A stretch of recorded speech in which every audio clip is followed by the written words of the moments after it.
கலைக்கிறேன். அடுத்து icon group அவர்கள் MD திரு GP. Swathi Kolai வழக்கு இது ட்ரெய்லர் பார்க்கும்போதே டெஃபினெட்லி இது ஒரு DFT ஸ்டூடெண்ட் தான் பண்ணியிருக்க முடியும் அப்படின்றது உறுதியாக சொல்ல முடியும். ஏன்னா நம்ம வந்து இந்த ஊரில் வந்து ஏகப்பட்ட காலேஜ் இருக்குது, லா காலேஜ் இருக்குது, லாயலா காலேஜ் இருக்குது, பல்வேறு காலேஜுகள் இருக்குது. ஆனால் ஃபில்ம் மேக்கிங் பொறுத்த வரைக்கும் SA சந்திரசேகர் சாரோட காலேஜ் தான் வந்து மிக சிறந்த காலேஜ். அவரோட காலேஜ்லேருந்து வந்த ஸ்டூடெண்ட்ஸ் எல்லாருமே வந்து one of the best film மேக்கர்ஸாக வந்திருக்காங்க. அதுக்கு பக்கத்துலேயே வந்து DFTன்னு ஒன்று இருந்தது, டிப்ளமா ஆஃப் ஃபில்ம் டெக்னாலஜி. நானும் படிக்கணும்னு ஆசைப்பட்டேன். ஆக்சுவலாக செல்வமணி சார்கிட்ட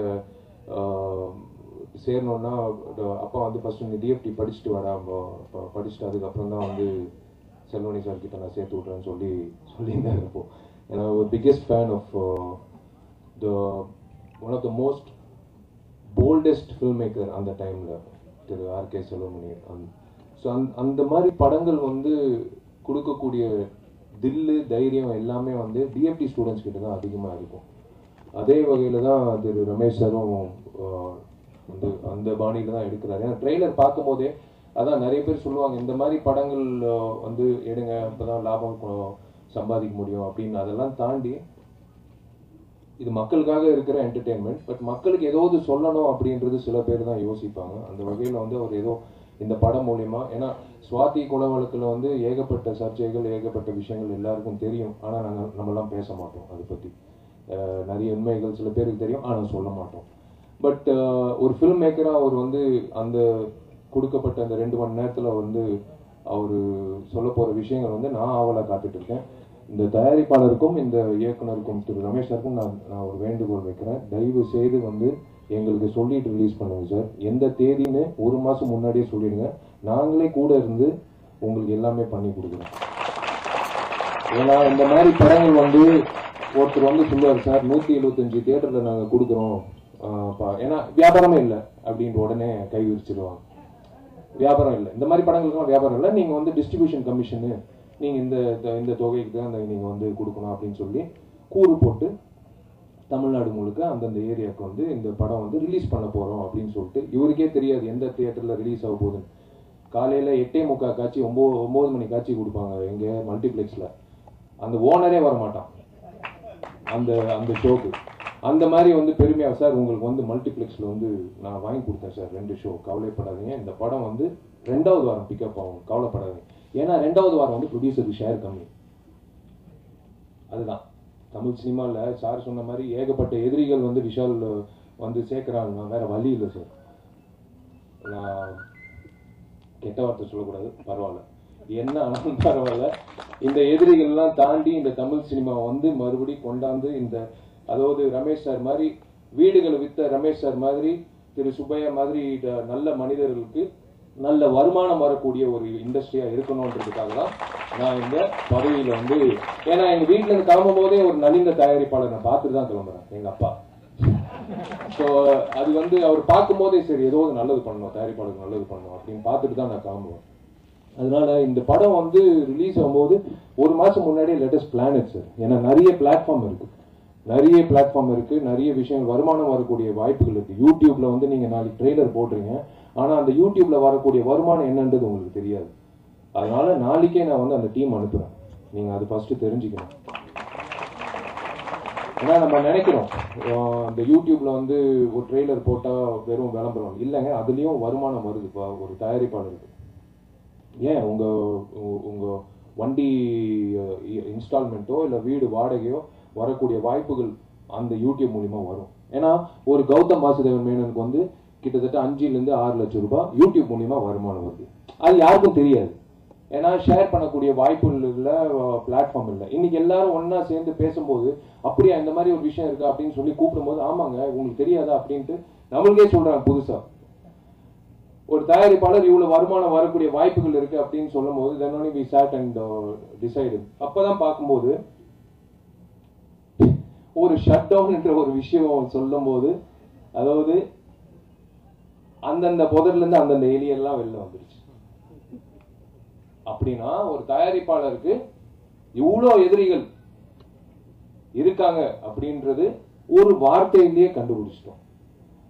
ஐம் சாரி சார், நான் வந்து இந்த ஷட் டவுன் இந்த இண்டஸ்ட்ரி நல்லா இருக்கணுன்ற அடிப்படை நிறைய பேர் சொன்னாங்க, இவன் வந்து தனிப்பட்ட முறையில் வந்து முயற்சி அதாவது முடிவு எடுக்கிறான். எனக்கு வந்து நான் எந்த முயற்சி எடுத்தாலும் எனக்கு இந்த ஆஃபீஸ் பேரஸ் கதிரேசன் சாரோ இல்லை ஞானவேல் சாரோ இல்லை செயற்குழு உறுப்பினர்களோ அத்தனை தயாரிப்பாளர் கேட்டு தான் நம்ம வந்து எடுக்கிற முடிவு. ஆனால் உண்மையிலே சொல்கிறேன், சார் செல்வமணி சார் சொல்லும் போதெல்லாம் எனக்கு வந்து ஏற்கனவே எனக்கு தூக்கம் வர மாட்டேங்குது. 4 மணி நேரம் 3 மணி நேரம் தான் தூங்குறான். சார் வந்து இந்த 2 வருஷத்துல தயாரிப்பாளர் சங்கம் வந்து கண்டிப்பா நல்லது செய்வாப்ல அப்படின்னு சொல்லும்போது எனக்கு இன்னும் ரெஸ்பான்சிபிலிட்டி ஜாஸ்தியா இருக்கு. But hats off to the FEFSI president. பெப்சியோட தலைவர் வந்து ஹேட்ஸ் ஆஃப். அதாவது எங்களுக்கு லைக் ஒரு நல்ல ஒரு கூட்டணியா நல்ல ஒரு நேரத்துல நல்ல ஒரு வளர்ச்சி தெரியக்கூடிய ஒரு வாய்ப்பு வந்து தெரிஞ்சது எனக்கு ரொம்ப. அதாவது I take inspiration from leaders like Selvamani sir. இந்த திரைப்படம் சுவாதி கொலைவழக்கு வந்து டெஃபினட்டா if we projected in the right platform, ஒரு கரெக்டான பிளாட்ஃபார்ம்ல வந்து கொடுத்தோம்னா இந்த படம் 100% வந்து அதோட வேல்யூ வந்து எல்லாருக்கும் தெரிய வரும். ஸோ இந்த ப்ராஜெக்ட் எங்களுக்கு ஒரு பைலட் ப்ராஜெக்ட் மாதிரி தமிழ் திரைப்பட தயாரிப்பாளர் சங்கம் இந்த ப்ராஜெக்டை வந்து அதாவது ப்ராப்பரா டிசைன் பண்ணி ப்ராப்பரா, ஏன்னா வேற வழியே இல்லாம 20,000 ரூபாய் வந்து ஒரு பிரிண்ட்டுக்கு கட்டுறோம். ஒருத்தன் என்னடானா ஆபீஸ் வாசல்லே இருக்கான் ஒரு 2 வாரமா, சார் நான் 5,000 ரூபாய்க்கு நான் பண்ணி தரேன் சார், சின்ன தயாரிப்பாளர்களுக்குலாம் நான் வந்து ஃப்ரீ ஆஃப் காஸ்ட் வந்து நான் பிரிண்ட் பண்ணி தரேன் சார். ஆனா எங்களால பண்ண முடியல இப்போ.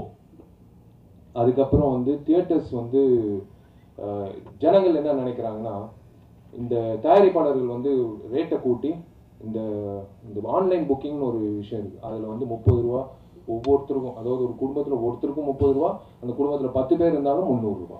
ஸோ எல்லார்கிட்டையும் அந்த 30 ரூபான்ற கட்டணம் வந்து வாங்கி தான் ஆன்லைன் புக்கிங் பண்றாங்க. அதுல இருந்து ஒரு சல்லி காசு கூட தயாரிப்பாளர் வருதில்லை. அதை கேட்டா மறுபடியும் இன்னொரு எதிரி. ஏன்னா இது தெரியப்படுத்தணும். ஏன்னா இது வந்து ஒரு 120 ரூபா ஒரு மல்டிப்ளெக்ஸ்ல கொடுக்கும்போது இப்போ ஜிஎஸ்டி வேற நியமிச்சிருக்காங்க. இதெல்லாம் தாண்டி வந்து ஒரு தயாரிப்பாளர் வருது வந்து ஒரு பர்டிகுலர் அமௌண்ட். அந்த 30 ரூபால அந்த ஆன்லைன் புக்கிங் ஒரு ரூபா கூட வந்து தயாரிப்பாளர் போறதில்லை. சரி, அது வந்து என்ன பண்ணலாம், மக்களுக்கு அந்த கட்டணம் வந்து குறைக்கலாம், நம்மளே வந்து பண்ணலாம்னா அங்க ஒரு எதிரி. ஸோ இந்த மாதிரி எதிரிகள்லாம் தாண்டி நாங்கள் வந்து கவலைப்படாதீங்க ரமேஷ் சார், இந்த எதிரிகள்லாம் பெரியவர்கள் அத்தனை பேரும் ஒரு ஆசீர்வாதத்தில் நாங்கள் எல்லாம் இதெல்லாம் தாண்டி, ஏன்னா இப்போ நான் சொல்றேன்ல, இது இப்போதான் மேற்கொண்டு இன்னொரு கிவ் அஸ் எக்ஸாக்ட்லி 5 months டிசம்பருக்குள்ள நீங்க பாருங்க, அடிச்சு சொல்றேன், இந்த தமிழ் திரைப்பட இந்த துறை வந்து ஒரு தயாரிப்பாளர் இந்த மாதிரி சார் அங்கிட்டு உட்கார்ந்துருக்காங்க, அந்த 2 தயாரிப்பாளர்கள் வந்து இழந்தாங்க, இங்கிட்டு ஒரு 2 பேர் இழந்தாங்க, எல்லாம் இழந்தாங்கன்றது தான் சொல்றாங்க தவிர இவங்க வந்து சம்பாதிச்சாங்கன்றது சொல்லவே இல்லை. கண்டிப்பா லெட்ஸ் ஹோப் டிசம்பர்லேருந்து it's going to change. Definitely we are working for that. என்ன இடைஞ்சல்கள் வந்தாலும், எந்த வகையில எதிரிகள் குத்துறாலும் அதை தாண்டி வந்து இந்த மாதிரி இயக்குனர்கள் இந்த மாதிரி தயாரிப்பாளர்களுக்காக நாங்கள் வந்து மேற்கொண்டு போராடிக்கிட்டே இருப்போம். Swathi Kolai Vazhakku definitely again I'm saying sir, நீங்கள் ரிலீஸ் முன்னாடி எங்களுக்கு ப்ளீஸ் தயவுசெய்து கொண்டு வாங்க. We will make sure that you will have the best release and உங்களுக்கு வர வேண்டிய அந்த வருமானம் கண்டிப்பாக உங்களுக்கு வந்து சேரும். தேங்க்யூ. God plus.